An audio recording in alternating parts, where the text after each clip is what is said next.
No one, including employees and retirees, knows exactly what cuts a bankruptcy judge could make. But they do know what emergency manager Kevin Orr has in mind. So many say they would rather take their chances in bankruptcy court.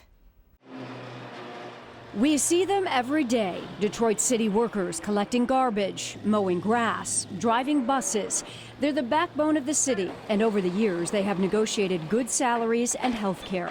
One of the benefits of working for the city of Detroit was actually the benefits. But some of those benefits are now on emergency manager Kevin Orr's chopping block. Where we are right now is a culmination of years and years and years of kicking the can down the road. The city has 10,700 active employees. The money for their paychecks, benefits, and pension plans will take 41% of the city's estimated gross revenue for this fiscal year. That may be more than the city can afford. We're tapped out.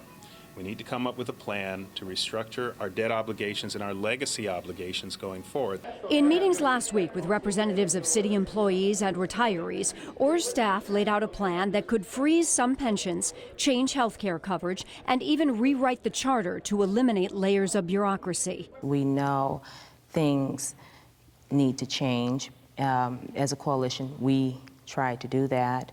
However, these members are in jeopardy of not being able to have a good quality of life. Yolanda Langston is president of the Detroit unit of the Service Employee International Union and a longtime Detroit employee. She's afraid Kevin Orr's plan could not only lead to layoffs, but to resignations. They could lose good workers, definitely. I could see that happening, and they also can lose good residents. City workers have already taken cuts and renegotiated contracts, and they could be the ones most affected by Orr's plan.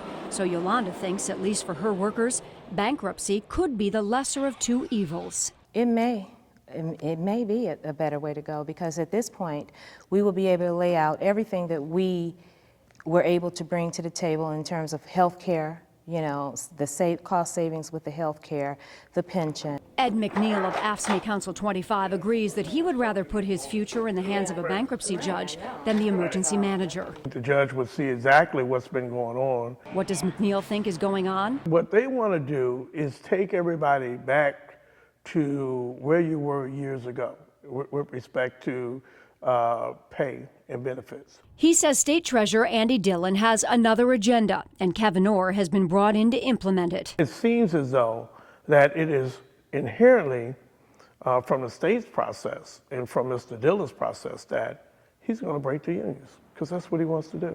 But Orr says something must be done because the city is broke. We can't borrow any more money. In fact, we really couldn't borrow any more money recently, so we started borrowing from our own pension funds. We owe them several $100 million at 8% interest. For Don Taylor, president of the Retired Detroit Police and Firefighters Association, pensions are vitally important. The pension is my sole source of income, basically, because, you know, the city of Detroit, the police and fire didn't participate in Social Security. So we don't get Social Security benefits. Taylor's association represents roughly 6,500 members, and 2,000 of them are over 80 years old. And some of them, their incomes are less than $1,500 a month. So if they lose $200 or $300 a month, it's devastating to them. Do you blame someone, something for the mess the city is in? It's mismanagement, corruption. You know, the elected officials, obviously, I can't understand how they didn't see this coming. And so Taylor, who originally hoped we could avoid bankruptcy, has changed his mind. He's taken more and put more on the shoulders of current retirees. I don't know if even a bankruptcy judge would go that far.